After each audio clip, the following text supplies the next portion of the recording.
اور پھر وہ 10 بیویوں کی کہانی جو ہوتی تھی، 10 بیویوں کا مجھے یاد ہے جب میں چھوٹی سی ہوتی تھی تو پڑھنا پڑھانا تو نلائک پتہ نہیں کیا پیپر دے کے آتے تھے، تو پھر ڈر کے مارے سارے فرینڈس کہتے تھے اچھا اچھا یہ سٹوری پڑھ لو تو پھر پاس ہو جائیں گے، تو پڑھنا تھا نہیں تو پاس ہونے کے لیے وہ پڑھنا پڑتا تھا. لیکن اس وقت کیونکہ علم نہیں تھا، عقل نہیں تھی، تو سارے ایسی بیوقوفانہ طریقے سے کرتے تھے. تو ایسی کسی بھی چیز کی اجازت نہیں ہے، یہ سب غلط چیزیں ہیں، بدعت ہیں، پتہ نہیں کیوں لوگ کر لیتے ہیں. لیکن آپ لوگ تو اب قرآن کے اسٹوڈنٹ ہو، تو اس لیے آپ لوگوں کو یہ پتہ ہونا چاہیے، اگر کہیں پہ بھی کوئی کرتا ہے تو آپ پلیز اس کو سمجھائیں تو انشاءاللہ. اچھا، دوسری بات کہ میں نے کہا تھا کہ قرآن پاک کو تجوید کے ساتھ، تجوید کے رولز کے ساتھ پڑھنے کی کلاسز کا آغاز، تو انشاءاللہ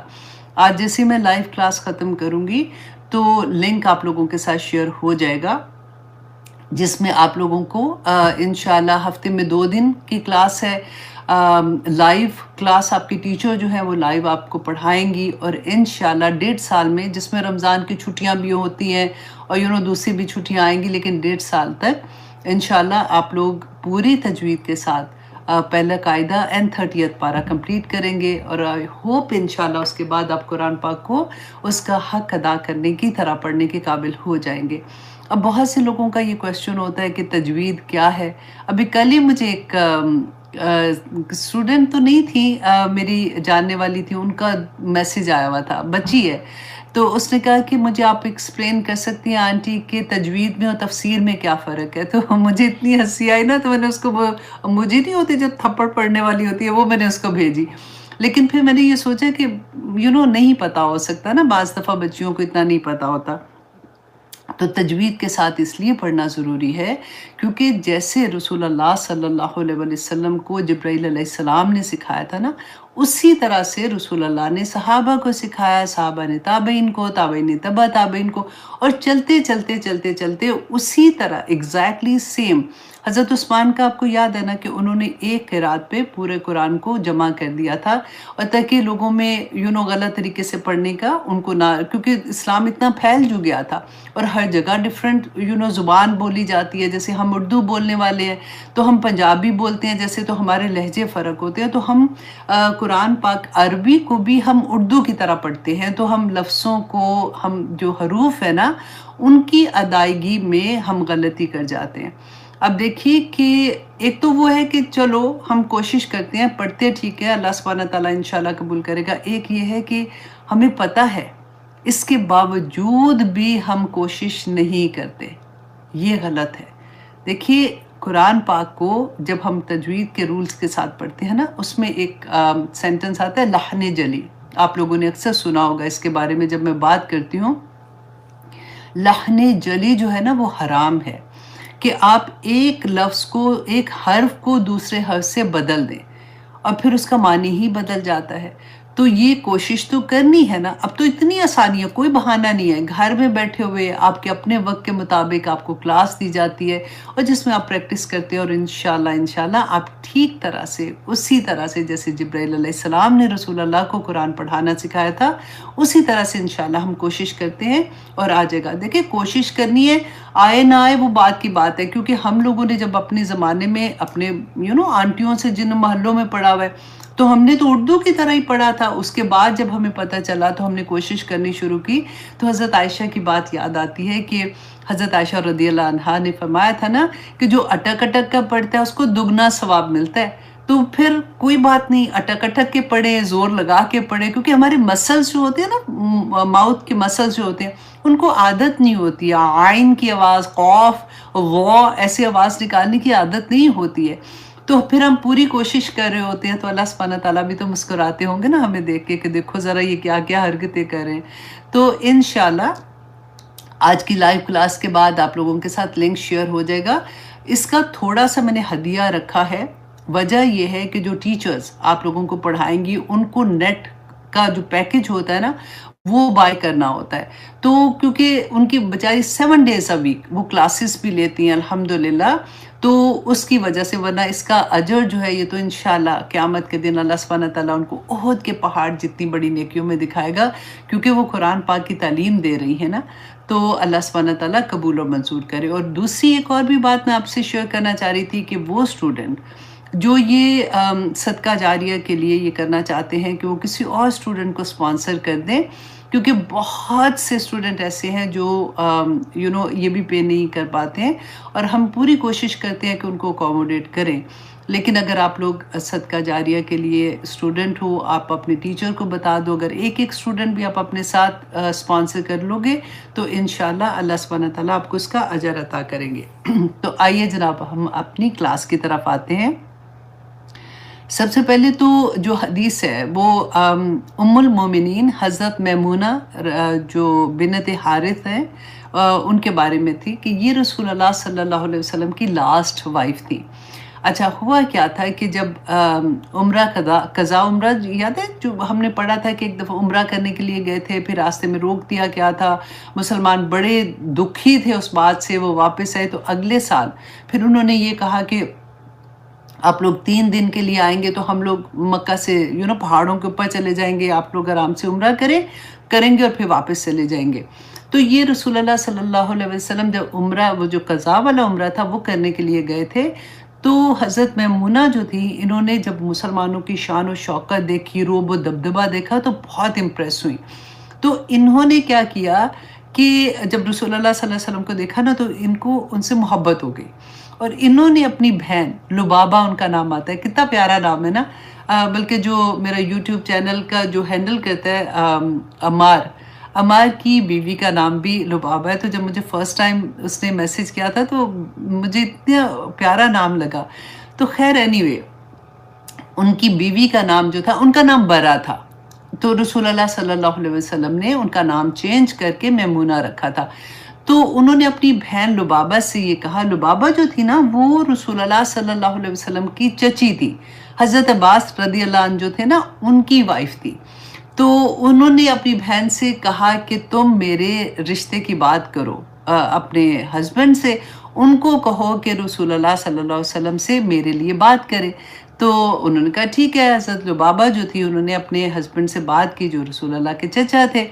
تو حضرت عباس نے جب رسول اللہ کو یہ پیش کی ان کی خواہش، تو رسول اللہ نے قبول کی، اور اس طرح سے یہ لاسٹ جب عمرہ کرنے گیا نا تو اس وقت ان کا نکاح ہوا تھا. تو حضرت میمونہ رضی اللہ عنہا جو تھی یہ پھر رسول اللہ نکاح کے بعد ان کو مدینہ اپنے ساتھ لے کے آئے تھے، اور یہ دیٹ واز دا لاسٹ نکاح اور لاسٹ وائف تھی. اچھا جی، اب ان کے بارے میں حدیث جو میں بیان کرنا چاہتی ہوں کہ ایک دفعہ رسول اللہ صلی اللہ علیہ وسلم ان کے ساتھ پاس آئے، ان کی باری تھی اس دن، تو ان کے پاس آئے. تو انہوں نے کہا کہ آپ نے نوٹ کیا ہے کہ جو میری لونڈی تھی میں نے اس کو آزاد کر دیا. رسول اللہ صلی اللہ علیہ وسلم نے کہا کیا واقعی تم نے کیا ایسا؟ اور انہوں نے کہا ہاں میں نے ایسے کیا ہے. تو انہوں نے کہا کہ اگر تم یہ لونڈی جو ہے تم اپنے ماموں کو دے دیتی تو تمہیں ڈبل ثواب ہوتا. تو اس سے اب دیکھیں کہ حضرت میمونہ، 2 چیزیں میں آپ کو بتانا چاہ رہی تھی کہ حضرت میمونہ نے، رسول اللہ نے دیکھیں منع نہیں کیا تھا ان کو کہ تم نے کیوں دی یہ وہ، کیونکہ وہ ان کی اپنی ملکیت تھی، وہ لانڈی جو تھی ان کی اپنی ملکیت تھی. تو کوئی عورت بھی اپنی اون ملکیت سے جہاں بھی خرچ کرنا چاہے وہ کر سکتی ہے. یہاں پہ رسول اللہ صلی اللہ علیہ وسلم نے اس لیے کہا کیونکہ اگر صدقہ کرنے کا تو اجر ہے ہی ہے، لیکن اگر وہ اپنے ماموں کو دیتی تو صلہ رحمی کا بھی ان کو اجر ملتا، تو ان کو دگنا ثواب مل جاتا. تو اچھا، اب یہاں پہ ایک اور مسئلہ یہ تھا کہ جو جس کی ملکیت ہسبینڈ کی ہوتی ہے نا، وہ بیوی اپنی مرضی سے خرچ نہیں کر سکتی ہے. ٹھیک ہے، مجھے جہاں تک یاد ہے ایک زمانے میں ہوتا تھا کہ لڑکیوں کو تانے پڑ رہے ہوتے تھے کہ پیکے دیا میکیا بھر دیا، ایسے والی باتیں سنتے تھے نا.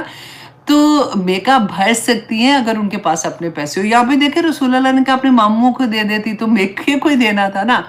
تو اس لیے اگر عورت کے پاس اپنے پیسے ہوتے ہیں، جیسے ہسبینڈ پاکٹ منی دیتے ہیں تو وہ ان کے اپنی اون پیسے ہوتے ہیں، ان میں سے اگر وہ کسی کو بھی دیتی ہیں تو ہسبینڈ کی اجازت لینے کی ضرورت نہیں ہے، ٹھیک ہے؟ اور اگر وہ ہسبینڈ کے پیسے ہیں ڈیفینیٹلی، اور انہوں نے بیوی کے ساتھ رکھوائے ہیں یا اکٹھا اکاؤنٹ ہے اس کو پتہ ہے، لیکن وہ ہسبینڈ کی اجازت کے بغیر وہ پیسہ خرچ نہیں کر سکتی ہیں، تو یہ والی بات ہے۔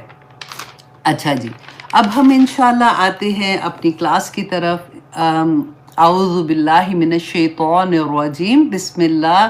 الرحمن الرحیم، سورۃ القدر۔ اچھا، اس کے بارے میں دو چیزیں کہ یہ مکی دور کی سورہ ہے یا مدنی دور کی سورہ ہے، اس پہ بھی صحابہ میں کچھ اختلاف پایا جاتا تھا۔ تو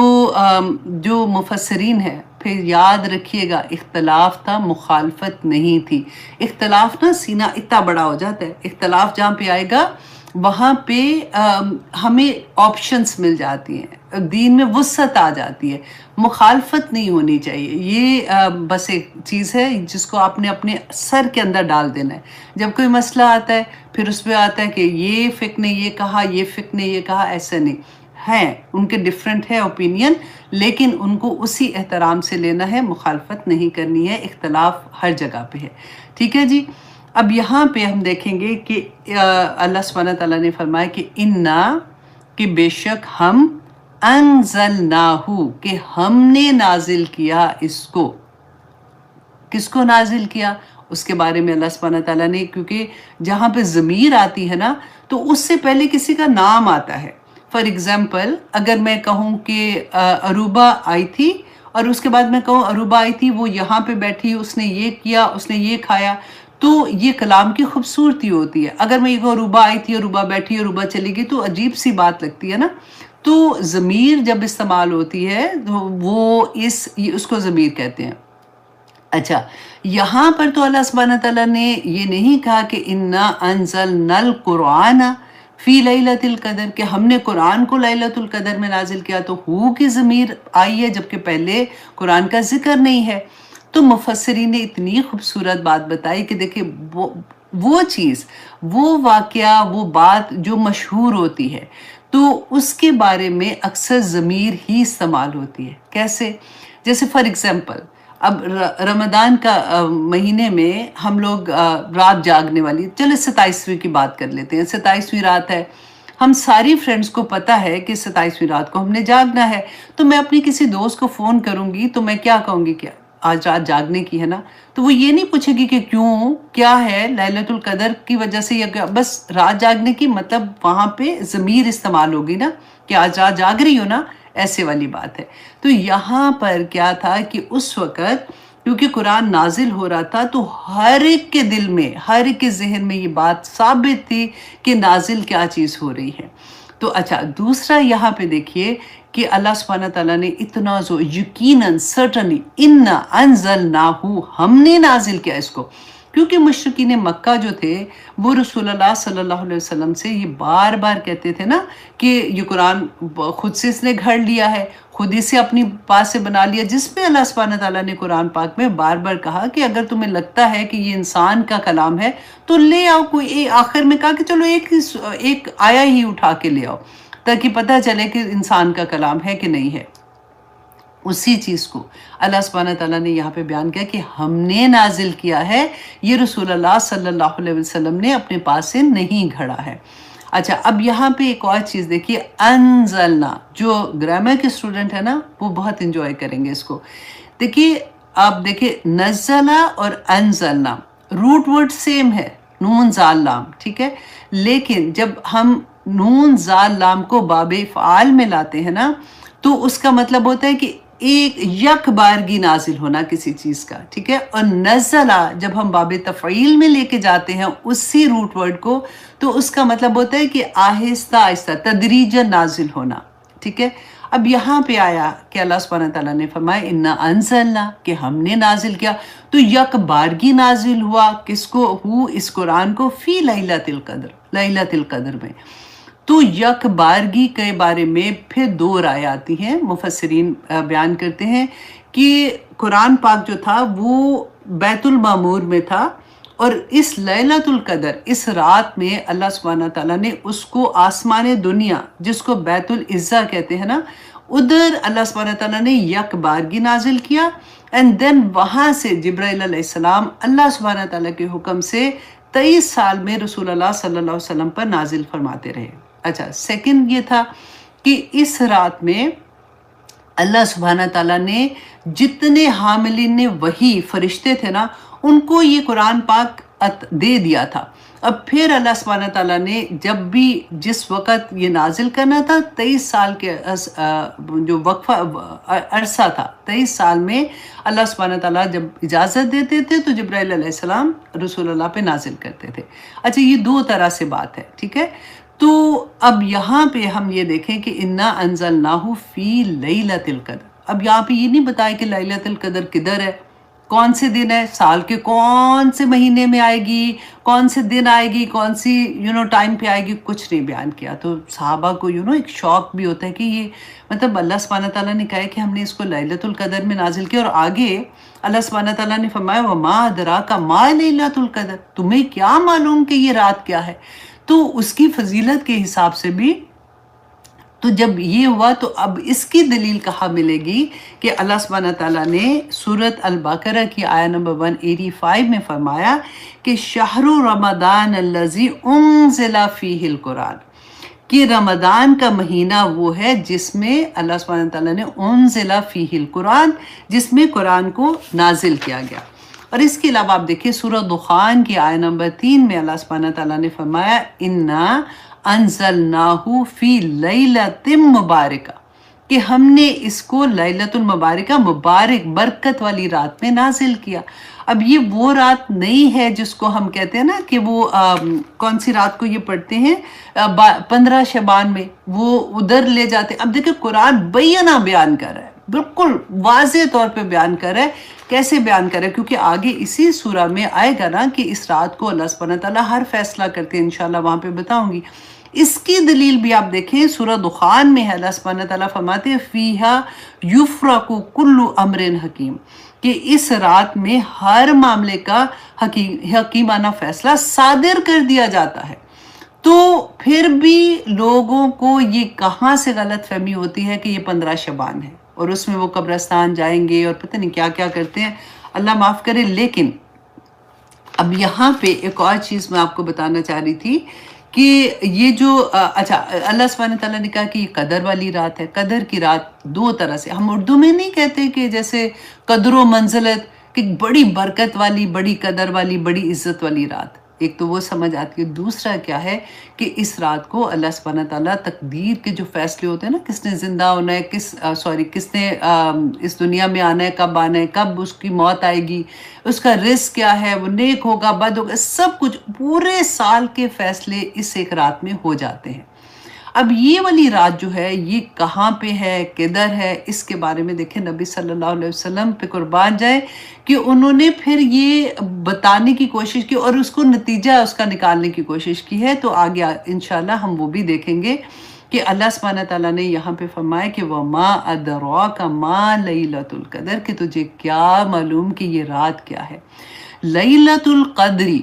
یہ رات جو قدر والی رات ہے، خیر من الف شہر، کہ 1000 مہینوں سے اس کو یہ زیادہ بہتر ہے، نہ صرف 1000 مہینوں جیسی، اس سے بھی زیادہ بہتر ہے۔ دیکھیں مفسرین نے تو پھر اتنی محنت کی ہے نا ایک ایک لفظ پہ قرآن پاک کے، انہوں نے کہا کہ اگر اس کو سالوں پہ ڈیوائیڈ کیا جائے نا تو اس ایک رات کی عبادت 83 ایئرز کی عبادت کے برابر ہے، اور اگر اس کو راتوں پہ ڈیوائیڈ کیا جائے تو 30,000 راتوں کی عبادت یہ اس ایک رات میں اتنا اجر ہے۔ اور اگر اس کو گھنٹوں پہ ڈیوائیڈ کیا جائے، اگر کم سے کم بھی آپ سوچ لیں 10 گھنٹے، کبھی سردیوں میں چھوٹی بھی راتیں ہوتی ہیں، کبھی گرمیوں میں بڑی بھی ہوتی ہیں، تو اگر 10 گھنٹوں پہ ڈیوائیڈ کیا جائے تو ہر گھنٹے کی عبادت 8 سال کی عبادت کے برابر ہو جاتی ہے۔ اللہ اکبر، اللہ سبحانہ تعالیٰ دیکھیے اتنے بڑے بڑے کرم ہیں۔ تو اب اس کے بارے میں کہ یہ رات ایکچولی کون سی رات ہے، 40 ڈیفرنٹ احادیث آتی ہیں، کہ صحابہ نے دیکھے کیا کیا. اب میں کچھ احادیث آپ کے سامنے رکھتی ہوں کیونکہ میں نہیں چاہ رہی تھی کہ میں اس ٹاپک کو جسٹ ایسے ہی چھوڑ کے آگے نکل جاؤں، کیونکہ حدیث ہمارے پاس ہے، ہم سب کو پتہ ہے کہ رسول اللہ صلی اللہ علیہ وسلم نے فرمایا تھا کہ آخری جو 10 راتیں ہیں اس کی طاق راتوں میں تم لیلۃ القدر کو تلاش کرو. اور کیونکہ یہ اتنی بڑی رات ہے تو ہم نہیں چاہتے کہ اس رات کو پورے سال کے فیصلے ہونے ہیں میری زندگی کے، تو میں اس کو ایسے ہی چھوڑ دوں کہ چلو ٹھیک ہے کہ نہیں ہے تو میں دیکھ لیتی ہوں، تو یہ والی رات کر لوں یا یہ والی رات نہ کروں. تو اس میں صحابہ نے کیا بیان کیا تھا اور رسول اللہ صلی اللہ علیہ وسلم کے ڈیفرنٹ جو اقوال ہیں ان میں سے ہم دیکھتے ہیں. 40 میں سے میں نے تھوڑے سے اٹھائے ہیں تاکہ آپ لوگوں کو تھوڑی سی سمجھ آ جائے. دیکھیے علماء کی اکثریت یہ رائے رکھتی ہے کہ رمضان کی آخری 10 تاریخوں میں سے کوئی ایک طاق رات ہے. اچھا، ان میں سے اب یہ بھی دیکھیے کہ ان میں سے زیادہ تر کی رائے یہ ہے کہ یہ 27ویں رات ہے. اب وہ کیسے ہے تو اس کو بھی ہم ذرا دیکھ لیتے ہیں کہ حضرت ابو ہریرہ رضی اللہ عنہ بیان کرتے ہیں، یہ ابو داؤد کی حدیث ہے کہ وہ بیان کرتے ہیں کہ رسول اللہ صلی اللہ علیہ وسلم نے فرمایا کہ لیلۃ القدر کے بارے میں کہ یہ 27ویں اور 29ویں رات ہے. کبھی 27ویں رات ہو سکتی ہے اور 29ویں میں ہو سکتی ہے. اور ایک اور حدیث میں جو مسند احمد میں ہے، ابو ہریرہ رضی اللہ عنہ بیان کرتے ہیں کہ رمضان کی آخری رات میں لیلۃ القدر ہے. اب آخری رات جو بھی ہوگی وہ اب دیکھیں آخری رات بھی لیلۃ القدر ہو سکتی ہے. تو ہم لوگ کیا کرتے ہیں، جیسے ہی آخری رات اناؤنس ہو جاتی ہے کہ کل روزہ نہیں ہے تو ہم چاند رات منانے چلے جاتے ہیں. فوراً آپ دیکھیں کہ پھر کیا ہوتا ہے، جو میلے لگتے ہیں اس میں پوری رات ہی لگا دیتے ہیں، مہندیاں لگ رہی ہیں تو کپڑے خریدے جا رہے ہیں، تو شوق جیسے ہوتا ہے جو چیزیں ہم کر رہے ہوتے ہیں. اور وہ رات اتنی امپورٹنٹ رات ہوتی ہے کہ دفعہ ہمیں یہ بھی نہیں سمجھ آتی ہے. اچھا، اس کے علاوہ مسلم، ابو داؤد، نسائی اور ابن حبان اس میں آتا ہے کہ حضرت ابی بن کعب سے شب قدر کے بارے میں پوچھا گیا تو انہوں نے حلفاً کہا اور استثناء بھی نہیں کیا، اور انہوں نے کہا کہ یہ 27ویں رات ہے. رائٹ. اچھا، اب ایک حدیث آتی ہے ابن ابی شیبہ میں کہ حضرت ابو ذر سے اس کے بارے میں دریافت کیا گیا تو انہوں نے کہا کہ حضرت عمر، حضرت حذیفہ اور اصحاب رسول صلی اللہ علیہ وسلم سے بہت سے لوگ اس میں کوئی ان کو شک نہیں تھا کہ وہ رمضان کی 27ویں رات ہے. اچھا، اب ایک اور حدیث ہے مسند احمد کی ہے کہ حضرت عبادہ بن صامت رضی اللہ عنہ سے روایت ہے کہ رسول اللہ صلی اللہ علیہ وسلم نے فرمایا کہ شب قدر رمضان کی آخری 10 راتوں میں سے طاق رات ہے. 21ویں، 23ویں، 25ویں، 27ویں، 29ویں یا آخری، کہ اگین وہی آخری رات کی بات. اچھا، اب اس کے بعد ایک بخاری شریف کی حدیث ہے کہ حضرت عبداللہ بن عباس رضی اللہ عنہ فرماتے ہیں کہ رسول اللہ صلی اللہ علیہ وسلم نے فرمایا کہ اسے رمضان کی آخری 10 راتوں میں تلاش کرو جبکہ مہینہ ختم ہونے میں 9 دن باقی رہ جائے یا 7 دن باقی رہ جائے یا 5 دن باقی رہ جائیں. اکثر اہل علم والوں کا انہوں نے اس سے یہ مطلب لیا ہے کہ رسول اللہ صلی اللہ علیہ وسلم کی اس سے مراد کیا تھی، طاق راتیں مراد تھی. اچھا، بخاری اور مسلم کی حدیث آتی ہے کہ حضرت عائشہ رضی اللہ عنہ بیان کرتی ہیں کہ رسول اللہ صلی اللہ علیہ وسلم نے فرمایا کہ شب قدر کو رمضان کی آخری 10 راتوں کی طاق راتوں میں تلاش کرو. اور حضرت عائشہ فرماتی ہیں کہ رسول اللہ صلی اللہ علیہ وسلم نے ان 10 راتوں میں اپنی پوری زندگی میں کبھی اعتکاف نہیں چھوڑا تھا، تو وہ اعتکاف کرتے تھے. اچھا، اب یہاں پہ ہم یہ بھی دیکھیں کہ اس کی فضیلت کے بارے میں تھوڑا سا دیکھ لیتے ہیں کہ بہت سی چیزیں ایسی ہیں جو قرآن پاک میں اللہ سبحانہ تعالیٰ نے فضیلت کی جگہ رکھی ہے، اور بہت سی احادیث ایسی ہیں جس میں رسول اللہ صلی اللہ علیہ وسلم سے ثابت ہے. کیونکہ ہم یہ دیکھ رہے ہیں نا کہ یہ ایک رات کی اتنی فضیلت ہے، تو یہ ایک رات ہی کی نہیں ہے. اللہ سبحانہ تعالیٰ نے مسلمانوں کو بہت بہت اجر دیے ہوئے ہیں. دیکھیے، خانہ کعبہ میں اگر آپ حرم میں نماز پڑھتے ہیں تو رسول اللہ صلی اللہ علیہ وسلم نے فرمایا تھا کہ 1,00,000 نماز پڑھنے کا اجر ہے ایک نماز میں. اور جب اگر مسجد نبوی میں ہم نماز پڑھتے ہیں تو اس کا 1,000، اور اگر ہم مسجد اقصیٰ میں نماز پڑھتے ہیں تو وہاں پہ 500 نمازوں کا ثواب ملتا ہے. اچھا، اس کے بعد رمضان میں جو ہم نفل پڑھتے ہیں اس کا ثواب فرض سے اتنا، اور فرض کا ثواب 70 گنا زیادہ ہو جاتا ہے۔ اسی طرح سے لیلۃ القدر کی عبادت 1000 مہینوں سے بڑھ کے اس کی عبادت ہے۔ اب یہاں پہ ایک اور سوال ہمارے دل میں آ سکتا ہے، میں نے سوچا کہ آج لیلۃ القدر کو کھول کے بیان کریں تاکہ جب ہم انشاءاللہ رمضان آئے گا تو ہمیں ہمارا کانسیپٹ بالکل کلیئر ہونا چاہیے کہ دیکھیے اس کو مخفی کیوں رکھا گیا، کیونکہ رسول اللہ صلی اللہ علیہ وسلم نے فرمایا تھا نا کہ مجھے دکھائی گئی ہے اور پھر بھلا دی گئی ہے، تو اس کے بارے میں بھی انشاءاللہ ہم دیکھیں گے۔ اچھا، مخفی اس لیے کہ اور بھی چیزیں اللہ سبحانہ تعالیٰ نے مخفی رکھی ہیں، اور وجہ کیا ہے؟ تاکہ لوگوں میں شوق پیدا ہوتا ہے، لوگ اس کو ڈھونڈنے کے لیے اور زیادہ عبادت کرتے ہیں۔ جیسے جمعے کے دن میں کوئی ایک گھڑی ایسی ہے جس میں دعا قبول ہوتی ہے، رسول اللہ صلی اللہ علیہ وسلم سے یہ بھی ثابت ہے کہ عصر سے مغرب کے درمیان میں وہ وقت آتا ہے، لیکن کون سی گھڑی ہے ہمیں نہیں پتا۔ اس کے علاوہ اللہ سبحانہ تعالیٰ نے موت کے وقت کو بھی مخفی رکھا ہے، اور قیامت کے دن کو بھی مخفی رکھا ہے۔ اس کے علاوہ لیلۃ القدر کو مخفی رکھا ہے، اللہ سبحانہ تعالیٰ نے اسم اعظم کو بھی مخفی رکھا ہے۔ تو بہت سی چیزیں ایسی ہیں جس کی قدر اتنی زیادہ ہے لیکن اس کو اللہ سبحانہ تعالیٰ نے مخفی رکھا ہے۔ اب یہاں پہ ایک اور حدیث میں آپ کے سامنے رکھتی ہوں کہ صحیح بخاری کی ہے کہ ابو سلمہ رضی اللہ عنہ بیان کرتے ہیں کہ میں نے اپنے دوست ابو سعید خدری رضی اللہ عنہ سے لیلۃ القدر کے بارے میں پوچھا کہ تو انہوں نے کہا کہ ہم نے رمضان کے سیکنڈ عشرہ جو ہے نا اس میں رسول اللہ صلی اللہ علیہ وسلم کے ساتھ اعتکاف کیا۔ جب 20ویں رات آئی تو 20واں دن آیا تو رسول اللہ صلی اللہ علیہ وسلم جہاں پہ اعتکاف پہ بیٹھے ہوتے اس سے باہر آئے اور انہوں نے خطبہ دیا، اور خطبہ یہ دیا کہ میں نے خواب میں لیلۃ القدر کو دیکھا تھا لیکن اس کے بعد مجھے بھلا دیا گیا۔ اب میں آپ لوگوں سے یہ کہتا ہوں کہ جنہوں نے میرے ساتھ اعتکاف کیا ہے وہ اب باہر آ جائے، اور اب جو آخری 10 راتیں ہیں اس میں لیلۃ القدر کو تلاش کریں۔ اور میں نے خواب میں یہ دیکھا، رسول اللہ صلی اللہ علیہ وسلم نے فرمایا کہ میں نے خواب میں یہ دیکھا کہ مٹی اور پانی ہے، جیسے بارش ہوتی ہے نا، مٹی اور پانی ہے، تو میں سجدہ کر رہا ہوں اور میرے ماتھے، میں آپ کو اس کی تفصیل ڈیٹیل بتا رہی ہوں، ورڈ ٹو ورڈ نہیں حدیث بیان کر رہی ہوں، کہ رسول اللہ صلی اللہ علیہ وسلم نے فرمایا کہ میں یہاں پہ وہ ورڈز لے آپ کو سنا دیتی ہوں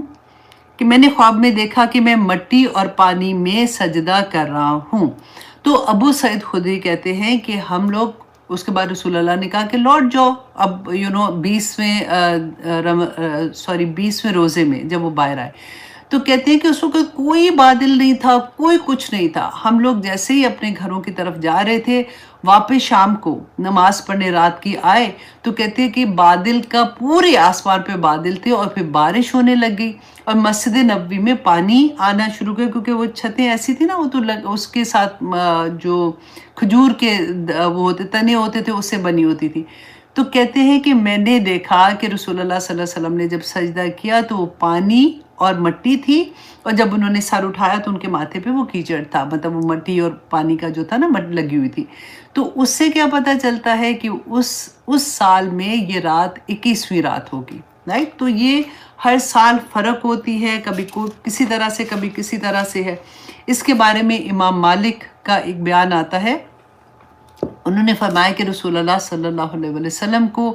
باقی امتیں دکھائی گئیں تو رسول اللہ صلی اللہ علیہ وآلہ وسلم ان کی عمروں پہ رشک کیا۔ انہوں نے کہا کہ اتنی بڑی بڑی عمریں ہیں، تو ان کو دل بھی اس طرح سے ہوا کہ میری امت کی تو عمریں ہی تھوڑی ہیں، انہوں نے تو نیکیاں کی ہیں اتنی تو وہ ان کو تو اجر ملے گا، تو میری امت کے لیے کیا؟ تو اللہ سبحانہ تعالیٰ نے رسول اللہ صلی اللہ علیہ وسلم کی امت کو یہ تحفہ دیا لیلۃ القدر کا۔ اچھا، تفسیر ابن کثیر میں ہے کہ حضرت علی بن عروہ بیان کرتے ہیں کہ ایک دن رسول اللہ صلی اللہ علیہ وسلم نے ذکر کیا کہ بنی اسرائیل میں 4 شخص ایسے تھے جنہوں نے 80 سال اللہ سبحانہ تعالیٰ کی عبادت کی، اور پلک جھپکنے کی جو مدت ہوتی ہے نا، اتنی دیر بھی اللہ کی نافرمانی نہیں کی۔ ہم بھی دعا مانگتے ہیں نا اللہ سبحانہ تعالیٰ سے کہ یا پاک پروردگار، کون سی ہے کہ ولا تکلنی علی نفسی طرفت العین، کہ اللہ سبحانہ تعالیٰ آنکھ جھپکنے کی جو مدت ہے نا اتنا بھی ہمیں اپنی نافرمانی کرنے کی طرف نہ لے کے جانا۔ تو یہی یہ والی بات جب حضرت رسول اللہ صلی اللہ علیہ وسلم بتا رہے تھے صحابہ کو، تو صحابہ کو بہت تعجب ہوا اس بات پہ کہ 80 سال اور کوئی پلک جھپکنے تک بھی انہوں نے نافرمانی نہیں کی۔ تو جبرائیل علیہ السلام نازل ہوئے اور انہوں نے رسول اللہ صلی اللہ علیہ وسلم سے فرمایا کہ اللہ سبحانہ تعالیٰ نے اس سے بہتر چیز آپ کی امت کو عطا کی ہے، اور سورۃ القدر کی آیہ نمبر 1 سے 3 تک آیات کی تلاوت کی کہ اس سے بہتر ہے جس پر آپ تعجب کر رہے ہیں۔ الحمدللہ۔ تو یہ میں نے کہا میں تھوڑا سا آپ کے سامنے رکھوں اس چیز کو، تاکہ آپ لوگ اس کو اچھے سے انجوائے کر سکیں، آپ لوگ اس کو سمجھ سکیں کہ یہ لیلۃ القدر جو ہے یہ کتنی عظمت والی رات ہے۔ اور آپ دیکھیں آگے اللہ سبحانہ تعالیٰ فرماتے ہیں تنزل الملائکۃ والروح فیہا بإذن ربہم من کل امر۔ اب تنزل یہ وہی باب ہے، باب تفعیل سے ہے نا، نزلہ کہتے ہیں کہ آہستہ آہستہ آہستہ مسلسل نازل ہونا کسی چیز کا۔ تو اس رات کو مسلسل فرشتے نازل ہوتے رہتے ہیں، اور کس کے اذن سے؟ اللہ کے اذن سے۔ وہ آلریڈی جیسے وہ انتظار ہی کر رہے ہوتے ہیں۔ اذن اللہ کا حکم نہیں ہے، اجازت ہے۔ اللہ سبحانہ تعالیٰ ان کو اجازت دیتے ہیں کہ تم اتر جاؤ، اور وہ صبح تک ہر امر ہر فیصلہ لے کر اس رات کو اترتے ہیں جو پورے سال ہمارے ساتھ ہونا ہوتا ہے۔ تو اس رات تو میں کہتی ہوں کہ زبان ہماری تھک جائے، لیکن اللہ سبحانہ تعالیٰ کے آگے بس مانگتے ہی رہیں کہ یا پاک پروردگار سلامتی والا سال رکھنا، ایک ایک لمحہ سلامتی والا رکھنا، آمین ثم آمین۔ اور سلامتی ہر چیز میں، عمر میں سلامتی، کاروبار میں سلامتی، صحت میں سلامتی، اولاد میں سلامتی، خاندان میں سلامتی، پاکستان پہ سلامتی، دنیا میں سلامتی، سب جگہ پہ سلامتی، جہاں جہاں مسلمان پس رہے ہیں وہاں پہ سلامتی، آمین ثم آمین۔ پھر اللہ سبحانہ تعالیٰ فرماتے ہیں نا سلام، سلامتی ہے، ہیا وہ کس میں؟ لیلۃ القدر، سلامتی ہی سلامتی ہے، حتی مطلع الفجر، کہ فجر تک اس میں سلامتی ہی سلامتی ہے۔ جب فجر کی نماز ہم پڑھتے ہیں نا تب تک سلامتی ہے، تب تک دعائیں قبول ہو رہی ہوتی ہیں، اور فرشتے کہتے ہیں اتنے فرشتے نازل ہوتے ہیں کہ جتنے پوری دنیا میں سنگریز کہتے ہیں نا پتھر، اب یہ سمجھ لیں کہ جتنی ریت کے ذرے، کہ اتنی سی جگہ بھی نہیں بچتی ہے کہ فرشتے نازل ہوتے رہتے ہیں، اور فرشتے اتنے شوق سے، ایک حدیث میں آتا ہے کہ ان کا شوق کا یہ عالم ہوتا ہے کہ کب ہمیں اجازت ملے تو ہم مومنین کے ساتھ وہ رات گزار کے آئیں جس میں وہ عبادت کر رہے ہیں۔ یہ کون لوگ ہیں جن کو اتنی بڑی رات عطا کی گئی؟ انسان کی دیکھیں جب وہ مومن بن جاتا ہے، اللہ کا بندہ بنتا ہے، تو اس کی شان تو آپ دیکھیں نا۔ اب یہاں پہ سوچنے کی بات یہ ہے کہ یہ قرآن پاک جس رات میں نازل ہوا اس کی اتنی فضیلت، آج میرے اور آپ کے ہاتھ میں یہی قرآن پاک ہے نا، یہی ہمارا حاضر امام ہے، یہی ہمیں بتائے گا کہ ہماری دنیا میں ہم نے کامیابیاں کیسے لینی ہے اور ہم نے آخرت میں کامیابیاں کیسے لینی ہے۔ اس قرآن کے ساتھ جو وقت گزارا جاتا ہے وہ اللہ سبحانہ تعالیٰ کو اتنا محبوب ہوتا ہے۔ اللہ سبحانہ تعالیٰ فرماتے ہیں نا کہ قرآن پاک، رسول اللہ صلی اللہ علیہ وسلم نے فرمایا تھا خیرکم من تعلم القرآن وعلمہ، میری فیورٹ ترین، میں بار بار اس کو پڑھتی ہوں اور آپ لوگوں کو بھی سناتی جاتی ہوں کہ تم میں سے بہترین انسان وہ ہیں، بہترین لوگ وہ ہیں جو قرآن سیکھتے اور سکھاتے ہیں۔ تو الحمدللہ میرے تمام اسٹوڈنٹ اور تمام ٹیچرز، آپ لوگوں کو مبارک ہو۔ دیکھیے اللہ سبحانہ تعالیٰ کے چنے ہوئے لوگ ہیں آپ لوگ، کہ ایسی تو نہیں ہوتا، جب ہمیں ایسی خوشخبریاں ملتی ہیں تو دل کو اتنا سکون ملتا ہے، کیونکہ اللہ مسلم کی حدیث ہے کہ قرآن مجید سیکھنے والوں کے لیے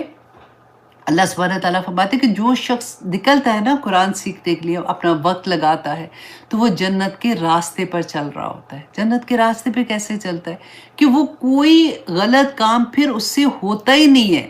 وہ اللہ سبحانہ تعالیٰ جنت میں تبھی جائیں گے نا جب ہم نیکی کریں گے، تو اللہ سبحانہ تعالیٰ اس کے لیے نیکیاں کرنا آسان کر دیتے ہیں۔ وہ تو قرآن سیکھ رہا ہے، قرآن پڑھ رہا ہے، ادھر سے کام کیا ہو رہا ہے کہ وہ خود ہی سے اللہ سبحانہ تعالیٰ وہ راستے اس کے لیے آسان کر دیتے ہیں۔ پھر ابن ماجہ میں ہے کہ قرآن مجید پڑھنے والا اور پڑھانے والے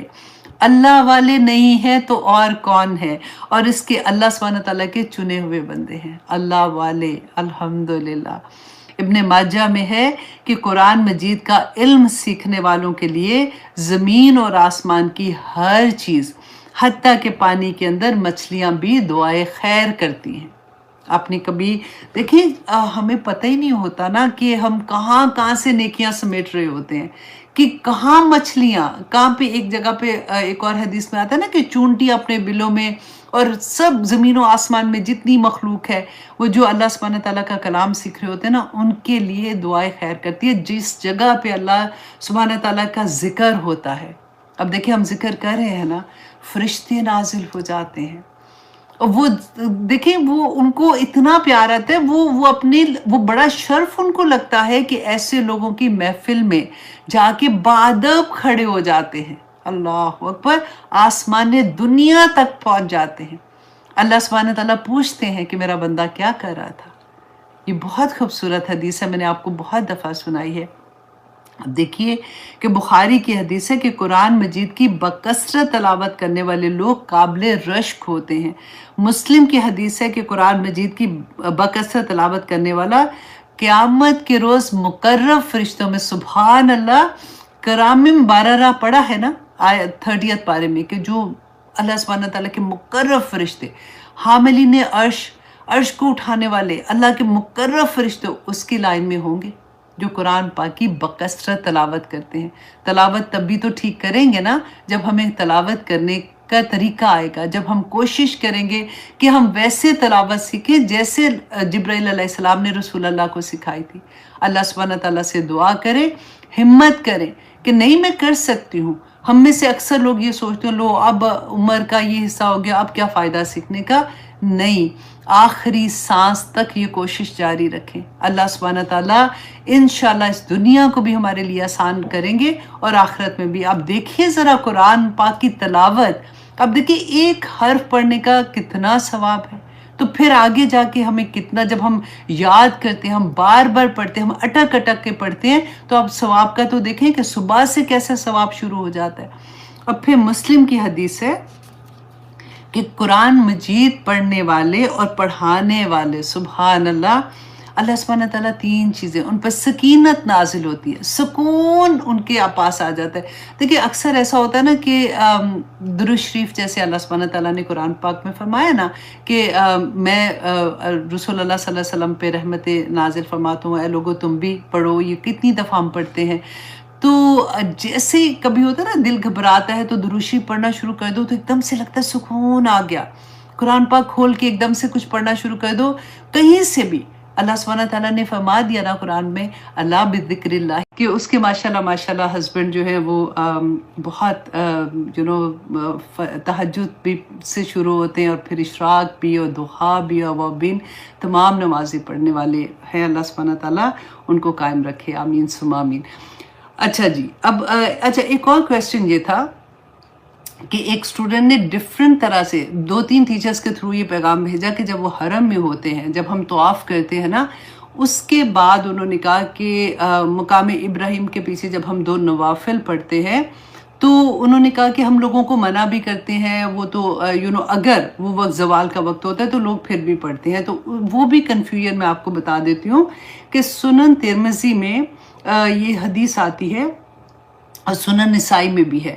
کہ رسول اللہ صلی اللہ علیہ وسلم نے فرمایا، اے بنی عبد مناف، کسی کو اس بیت اللہ کا طواف کرنے اور پھر جب چاہے دن یا رات نماز پڑھنے سے نہ روکو۔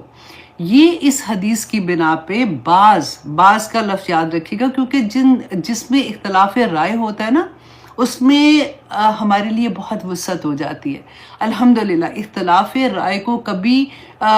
اس طرح سے مت لیجیے گا کہ وہ تو غلط کر رہے ہیں، ان کو نہیں ایسے کرنا چاہیے، کیونکہ وہ امت کے لیے بہت بڑا ایک وسعت مل جاتی ہے۔ تو جب آپ کسی کو کچھ ایسے کرتے دیکھیں تو آپ یہ سوچیں کہ شاید وہ دوسرے چیز کو فالو کر رہے ہیں، تو وہ اس لیے کر رہے ہیں، کیونکہ اس کے بعد آتا ہے کہ اس سے بعض آئمہ نے مکہ مکرمہ کے لیے استثناء نکالا کہ وہاں طواف کے بعد نفل نماز مقام ابراہیم کے پیچھے پڑھنا ہر وقت جائز ہے، ٹھیک ہے۔ اب یہ دیکھیے کہ یہ جو ہم طواف کرتے ہیں اس کے نفل جو ہیں وہ اور عام نوافل میں فرق ہے، یہ دونوں کے احکامات ڈیفرنٹ ہے۔ اچھا، اب اس کا خلاصہ کیا ہوگا کہ مدینہ منورہ میں جمہور کے نزدیک زوال کے وقت نماز جائز نہیں ہے۔ اب یہ کون سی نماز کی بات ہو رہی ہے؟ نفلی نمازوں کی بات ہو رہی ہے کہ جمہور کے نزدیک وہ تو بالکل جائز نہیں ہے۔ مکہ مکرمہ حرم میں جمہور کے نزدیک عام نوافل منع ہے، عام نوافل وہاں پہ بھی زوال کے وقت نہیں پڑھ سکتے، لیکن طواف کے بعد 2 رکعت کی اجازت ہے چاہے زوال کا وقت ہو۔ تو یہ ڈفرنس ہے۔ اس میں کہتے ہیں امام ابو حنیفہ کا آتا ہے، مجھے کسی نے وہ بھیجی تھی ایک ان کی حدیث بھی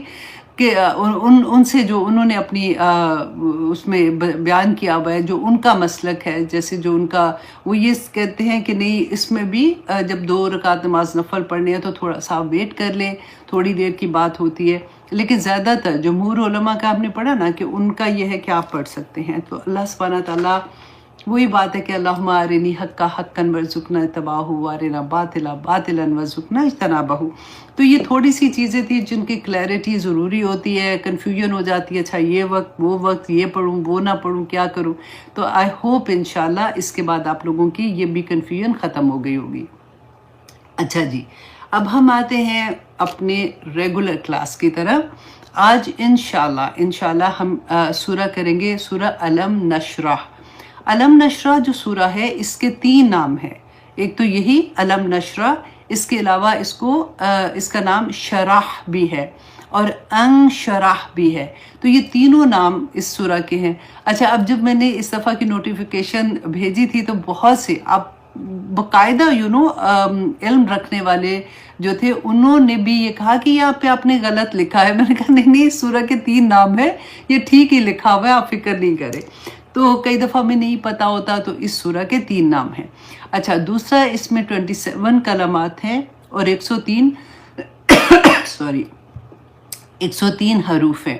اور آیات اس میں 8 ہیں، اور رکوعات جو ہیں وہ اس میں ایک رکوع ہے۔ تو اس کو شروع کرنے سے پہلے تھوڑا سا اس کا بیک گراؤنڈ آپ دیکھ لیجئے کہ ہم نے ابھی سورہ دوحہ پڑھی تھی نا، تو اس کا پورا بیک گراؤنڈ آپ نے دیکھا تھا کہ یہ سورہ جو ہے یہ اس کے بعد نازل ہوئی ہے، اور اس سورہ میں کیونکہ اللہ سبحانہ تعالیٰ نے رسول اللہ صلی اللہ علیہ وسلم کو خوشخبری دی تھی نا کہ وَلَسَوْفَ يُعْطِيكَ رَبُّكَ فَتَرْضَىٰ، کہ عنقریب آپ کا رب جو ہے وہ آپ سے راضی ہو جائے۔ وَلَسَوْفَ يُعْطِيكَ رَبُّكَ، عطا کرے گا اللہ سبحانہ تعالیٰ آپ کو، وہ نعمتیں عطا کرے گا کہ آپ راضی ہو جائیں گے۔ اچھا، اب اس سورہ میں آپ یہ دیکھیں کہ اللہ سبحانہ تعالیٰ اگین رسول اللہ صلی اللہ علیہ وسلم کو بہت تسلیاں دے رہے ہیں، اور تسلیاں دینے کے بعد کیا انعامات ملتے ہیں وہ بھی آپ دیکھیں گے۔ اور اس سورہ کو آپ اپنے اوپر لے کے دیکھیے گا، ہر داعی دین، اور ہر داعی دین کون ہے؟ ہر مسلمان داعی دین ہے۔ آپ یاد رکھیں اس بات کو، کنتم خیر امت اخرجت للناس تعمرون بالمعروف وتنہون عن المنکر۔ تو یہ والی جو آیا ہے نا، یہ اپنے دل کے اوپر لکھ لیں، اور ہر مسلمان داعی دین ہے، اس لیے یہ سورہ میں ہمارے لیے بہت بڑے سبق ہے، کیونکہ رسول اللہ صلی اللہ علیہ وسلم پہ جب وحی نازل ہوئی تھی تو ان کے لیے تو یہ سارا کچھ نیا تھا نا۔ جب وحی نازل ہوئی تو اللہ سبحانہ تعالیٰ کی طرف سے ایک ذمہ داری ان کے اوپر آ گئی کہ اب آپ نے کیا کرنا ہے کہ اللہ سبحانہ تعالیٰ کے پیغام کو لوگوں تک پہنچانا ہے، رائٹ؟ اب ہمارے اوپر بھی یہ ذمہ داری ہے نا کہ رسول اللہ صلی اللہ علیہ وسلم کے بعد تو آپ یہ سوچیں، ہم میں سے ہر کوئی یہ سوچے کہ کیا یہ فیلنگ میری ہے کہ میرے اوپر کتنا بڑی ذمہ داری اللہ سبحانہ تعالیٰ نے ڈالی ہے، اور یہاں پہ آپ پیغام کس کو دینا تھا؟ جو پورے کی پوری قوم جو تھی وہ مشرکین تھی، جو شرک کرنے والی تھی، ان کو نہ صرف پیغام دینا تھا بلکہ ان کو کراہت کروانی تھی اس چیز سے جو وہ کر رہے ہیں، اور اس کی طرف محبت اور رغبت کرانی تھی جس کا حکم دیا جا رہا تھا، اور یہ بہت بڑی ذمہ داری تھی رسول اللہ صلی اللہ علیہ وسلم کے اوپر۔ تو اس وجہ سے رسول اللہ صلی اللہ علیہ وسلم بہت پریشان بھی تھے، اور دوسرا وجہ کیا تھی کہ جیسے ہی، کیونکہ رسول 40 سال کی عمر میں رسول اللہ پہ وحی نازل ہوئی، اور 40 سال کی عمر جو ہوتی ہے اس میں حکمت تو بہت انسان کے اندر آ جاتی ہے، سمجھ بوجھ آ جاتی ہے، لیکن جسمانی طور پہ وہ کمزوری کی طرف جا رہا ہوتا ہے، کیونکہ 40 کے بعد 50 آنا ہے تو 60 آنا ہے۔ جو 25 سال کی عمر کی ایک طاقت ہوتی ہے وہ والی طاقت نہیں ہوتی ہے، لیکن حکمت تو بہت زیادہ ہو جاتی ہے۔ رسول اللہ صلی اللہ علیہ وسلم نے جیسے یہ پیغام دینا شروع کیا، وہ سوچ بھی نہیں سکتے تھے کہ ریئیکشن اتنا بڑا ہوگا، کیونکہ نہ صرف باہر کے لوگوں نے بلکہ خاندان سے اتنی زیادہ مخالفت ہوئی کہ جہاں سے گزرتے تھے لوگ تانے دے رہے ہیں، وہی لوگ جو اتنی محبت کرتے تھے، صادق اور امین کے نام سے پکارتے تھے، رسول اللہ صلی اللہ علیہ وسلم کے پاس اتنی بڑی یہ چیز آ گئی کہ اب میں، اللہ سبحانہ تعالیٰ نے جو کام مجھے دیا ہے میں نے یہ لوگوں تک کیسے پہنچانا ہے۔ تو اس سے رسول اللہ صلی اللہ علیہ وسلم کے سینے پہ ایک جو ہوتا ہے نا تنگی آنا، وہ تنگی بری والی بات نہیں، تنگی وہ والا کہ جیسے اس بوجھ کو اٹھانے کے لیے رسول اللہ صلی اللہ علیہ وسلم بہت پریشان ہوتے تھے کہ جو مجھ پر اللہ سبحانہ تعالیٰ نے یہ بوجھ ڈالا ہے، جو مجھے یہ کام کہا ہے، میں اس کو کیسے انجام کروں گا کہ اللہ سبحانہ تعالیٰ مجھ سے راضی ہو جائے، یہ بات ہوتی ہے۔